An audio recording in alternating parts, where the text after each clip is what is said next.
Nabila Yusra sebagai host podcast Suara Sehat Indonesia. Kali ini kami kedatangan 10 bintang tamu spesial, diantaranya 8 tenaga kesehatan, 1 keluarga pasien, dan 1 mahasiswa. Enjoy for watching! Hai Sobat Sehat Indonesia, kali ini saya sudah bersama teman-teman tenaga kesehatan dan juga mahasiswa beserta keluarga pasien.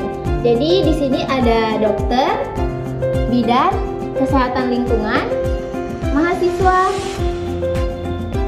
dan di sini ada perawat, ahli gizi, kesehatan jiwa, keluarga pasien, dan juga manajer kesehatan. Nah, sekarang saya sudah bersama teman-teman kita nih. Jadi sekarang saya dan mereka akan berbicara tentang pelayanan kesehatan di era sekarang nih. Jadi yang pertama saya mau mengucapkan terima kasih dulu kepada bintang tamu yang sudah datang pada siang ini. Jadi pertama itu saya ingin bertanya kepada dokter dulu ya. Jadi dokter Nahara, bagaimana nih tentang pelayanan kesehatan di Indonesia? Kalau menurut dokter gimana? Terima kasih. Secara umum pelayanan kesehatan di Indonesia semakin membaik, tetapi tantangan besar seperti keterbatasan tenaga kesehatan, fasilitas belum rata, dan peningkatan penyakit kronis.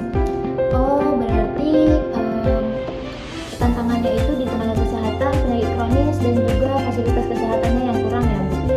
Oke, jadi adik-adik nih yang udah kuliah di kesehatan, jadi kalian bisa mempersiapkan diri kalian untuk menjadi tenaga kesehatan selanjutnya, karena kita di Indonesia masih sangat kurang tenaga kesehatan ya.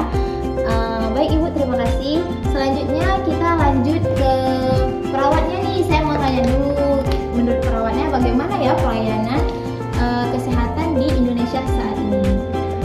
Baik, jadi kalau pelayanan kesehatan di Indonesia yang diterapkan oleh bagian keperawatan, mungkin di tantangannya yang terlalu besar, di mana keterbatasan tenaga kesehatan si perawatnya dalam melakukan pemberian pelayanan kesehatan terhadap pasien. Jadi di situ keterbanyakannya pasien membuat si perawat ini terkadang bisa satu perawat bisa menangani 10 lebih pasien.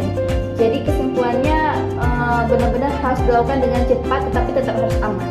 Oh, jadi sama juga ya yang seperti dokter Nahara bilang tadi, kalau misalnya itu masih kurang tenaga kesehatan. Berarti kalau memang satu perawat dan 10 pasien, apakah bisa dan apakah itu semuanya terlayani dengan baik atau bagaimana? Karena kan saat ini kita lihat tren-tren saat ini kan perawat itu banyak yang abai. Jadi gimana kalau menurut perawatnya sendiri? Jadi menurut saya pribadi, sebagai perawat, pasien tetap harus diberikan pelayanan sesuai dengan SOP atau prosedur yang ditetapkan oleh pihak rumah sakit. Jadi tetap harus dijalani dengan secara cepat, benar-benar semua pasien-pasien itu dapat diatasi secara betul dan sesuai dengan SOP. Tapi tetap harus dilihat kembali apakah kita butuh kolaborasi dengan perawat sekitar Tim lainnya, ya. dengan tim kesehatan lain. Oke, baik. Terima kasih ya, perawat lama. Selanjutnya ini kita akan lanjut kepada bidan nih. Saya mau tanya nih, bagaimana ya pelayanan kesehatan di bidan? Kan pasti beda nih pendapatnya bidan dan perawat dan juga dokter. Karena kan bidan dia lebih fokus kepada anak-anak ya, Bu, kepada bayi ya. Pelayanannya lebih ke bayi dan ibu hamil.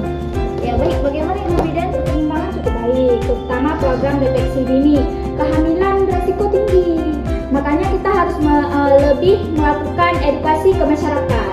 Oh, berarti seperti membuat penyuluhan atau program kesehatan tentang ibu hamil dan pada anak bayi ya? Iya. Oh iya.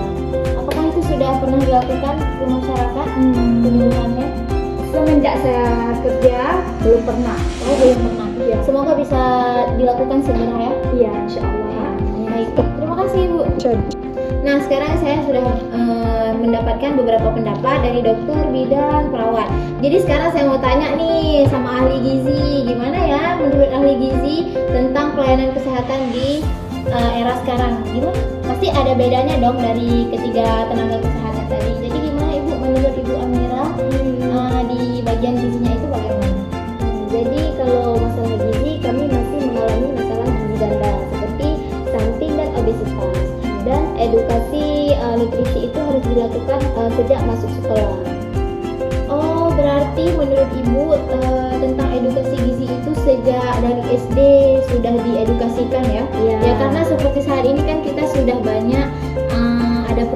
MBG ya, makan bergizi gratis ya Bu ya.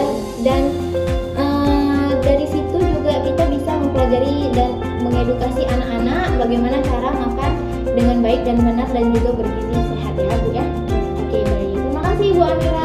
Nah jadi sekarang saya mau bertanya nih kepada bagian kesehatan lingkungan. Jadi kan tadi saya sudah dapat pendapat dari ahli gizi. Jadi bagaimana Ibu tentang kesehatan lingkungan di pelayanan sekarang? Apa kendalanya dan gimana nih tentang lingkungan di rumah sakit? Menurut Ibu gimana? Baik, terima kasih. Untuk kebersihan fasilitas kesehatan itu penting, terutama kan pemilihan limbah medis itu memang harus dibuang di tempat yang sesuai dengan limbahnya masing-masing kan Bu, dan itu harus dijaga karena untuk mencegah infeksi. Oh iya baik. Jadi di sini berarti tim kesehatan lingkungannya itu bekerja dengan baik ya Bu, seperti cleaning service dan lain sebagainya. Kalau saat sementara ini pada saat ini kan Bu, kami tim kesehatan ini kami kerja dengan bagus. Oh iya baik, berarti terus memonitor agar tercegahnya infeksi ya para pasien dan juga masyarakat yang berkonsultasi di rumah sakit. Iya. Nah, dan sekarang saya mau tanya ini pada kesehatan jiwa ya.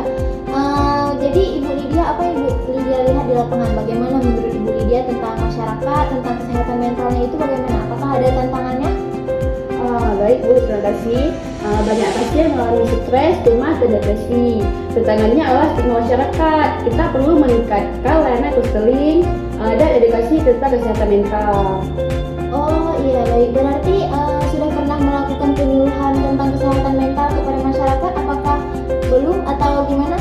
Sejauh ini saya bekerja Bu, sudah beberapa kampung saya. Beberapa kampung sudah dikerjakan, sudah dilakukan penyuluhan kesehatan mental ya. Oke, berarti semoga kondisi kesehatan mental masyarakat Indonesia membaik ya. Nah, sekarang saya mau bertanya nih sama adik mahasiswa yang sedang melakukan pendidikan kesehatan. Dan sebentar lagi dia akan menjadi penerus tenaga kesehatan yang akan menggantikan para ibu-ibu ini. Jadi gimana Dik menurut adik di pelayanan kesehatannya? Menurut adik nih yang sudah adik lihat selama ini, pasti kan udah pernah praktik di rumah sakit. Jadi menurut adik gimana ya? Silakan keluarkan pendapatnya.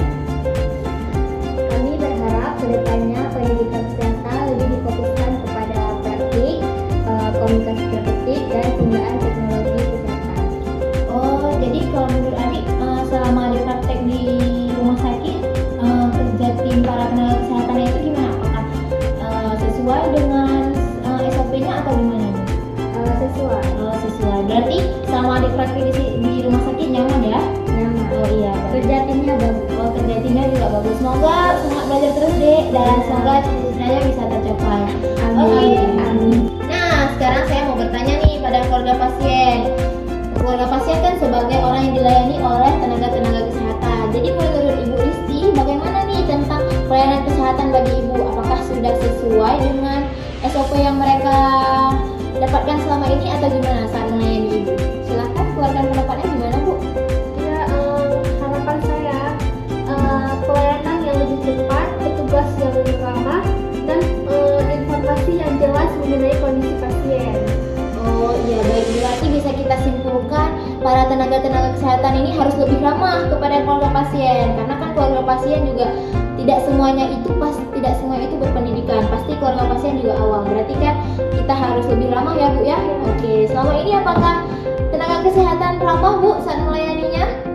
Sebagian ada yang ramah dan sebagian ada juga yang tidak. Oh iya, jadi tolong bagi tenaga kesehatan yang masih judes atau gimana, tolong bisa diubah agar lebih ramah lagi. Oke. Nah, jadi dari beberapa pendapat nih, saya ingin bertanya kepada manajer kesehatannya nih, kepada leadernya. Jadi menurut Ibu gimana nih tentang pelayanan kesehatan di era saat ini? Jadi kami sudah memulai perkembangan layanan digital seperti pendaftaran online, telemedicine, dan rekam medis elektronik untuk memudahkan atau mempercepat layanan kesehatan pada pasien. Oke, baik Ibu. Berarti perkembangannya sudah melalui digital ya. Sekarang serba digital dikarenakan kita juga sudah hidup di zaman modern ya, zaman Gen Z ya kalau orang-orang bilang. Jadi berarti sudah pasien-pasien atau masyarakat-masyarakat sudah lebih mudah dalam mengakses pendaftarannya ya, seperti pendaftaran online tadi, ada rekam medisnya sudah elektronik, berarti rumah sakit sudah mulai berkembang di Indonesia ini. Oke. Baik Ibu, terima kasih atas pendapatnya. Nah, jadi kita tadi sudah mendengar pendapat-pendapat dari tenaga kesehatan. Sebelum penutup podcast ini, jadi gimana saya ingin bertanya harapan-harapan dari beberapa narasumber kita ya. Yang pertama dari dokter nih, gimana harapan kedepannya untuk pelayanan kesehatan? Jadi harapan saya tenaga kesehatan lebih merata hingga pelosok. Oke, baik. Semoga bisa terjadi ya harapannya itu. Kalau menurut perawat gimana nih, harapannya apa? Jadi harapan saya sebagai seorang staf keperawatan, mungkin staf perawat dapat ditambah supaya agar pelayanan kesehatan dapat diberikan secara optimal. Oke, bagus ya harapan-harapannya. Kalau menurut bidan nih, bagaimana Ibu Bidan? Harapan kedepannya itu gimana? Harapan saya penanganan ibu dan bayi lebih komprehensif. Iya, berarti penyuluhan yang tadi itu semoga bisa segera terlaksanakan agar komprehensif semuanya. Agar ibu-ibu hamil nggak ada yang keguguran lah, pokoknya semuanya mudah. Terselamatkan ya. Kalau menurut ahli gizi nih, gimana harapannya ke depan? Jadi harapan saya ke depannya pemenuhan nutrisi keluarga itu semakin ditingkatkan. Oke, ya. Berarti melalui edukasi tadi ya, edukasi sejak dini tentang nutrisi ya. Semoga ke depannya pemenuhan gizinya sempurna, Tidak ada lagi obesitas, stunting ya. Oke, kalau menurut kesehatan lingkungan nih, harapannya gimana? Baik Ibu, kalau menurut saya sebagai kesehatan lingkungan, saya ingin lingkungan ini tidak diabaikan. Harus menjaga kesehatan lingkungan, nggak cuma warga aja yang dijaga, lingkungan juga harus dijaga. Sangat bagus sekali harapannya. Jadi semoga tim kesehatan tadi kan sudah sangat bagus bekerja, baik. Semoga kedepannya makin bagus lagi bekerja. Jadi kalau menurut Ibu nih, gimana harapannya bagi Ibu kesehatan jiwa? Gimana Bu Lydia harapan kedepannya? Kalau menurut saya bukan hapus aja tuh stigma kesehatan mental tuh, biar pasien tidak stres, tidak bingung lagi, tidak cemas, dan tidak depresi lagi. Oh oke, berarti harapan dari Bu Lydia ini penyakit kesehatan mental itu dikurangi. Oh berarti penyuluhannya tadi kan sudah dilakukan, semoga kedepannya masih bisa dilakukan. Ya baik. Kalau dari adik mahasiswa nih, harapan kedepannya gimana sebagai penerus tenaga kesehatan? Harapan saya sebagai mahasiswa kesehatan, semoga kami bisa menjadi tenaga kesehatan yang kompeten. Oke, semangat terus dalam belajarnya ya, praktiknya juga ditingkatkan lagi skillnya. Oke, kalau bagi keluarga pasien gimana harapannya Ibu Risti untuk pelayanan? Harapan saya itu pelayanan yang lebih cepat. Habis itu petugasnya yang lebih ramah dan tidak terbelit-belit. Oke, baik. Berarti semoga tenaga kesehatan itu bisa. Jadi kita saya sudah mendengar nih harapan-harapan dari beberapa narasumber. Sekarang saya mau tanya nih harapan dari manajer keperawatannya ini. Manajernya, inovasi digital tuh tetap harus ditetapkan dan terus dikembangkan biar nanti masyarakatnya tidak susah-susah lagi ke rumah sakit, bisa online. oh iya baik. Semoga digital itu semakin berkembang ya. Oke, terima kasih semuanya. Terima kasih semuanya sudah mau berhadir di podcast Suara Sehari Indonesia. Semoga kita dapat bertemu lagi ya, ibu-ibu, adik mahasiswa juga. Saya sangat antusias sekali bertemu kalian dan kedepannya semoga tenaga kesehatan dan pelayanan kesehatannya itu semakin profesional dan semakin membaik. Oke, sekian dari saya. Lebih dan kurang mohon maaf. Assalamualaikum warahmatullahi wabarakatuh. Waalaikumsalam.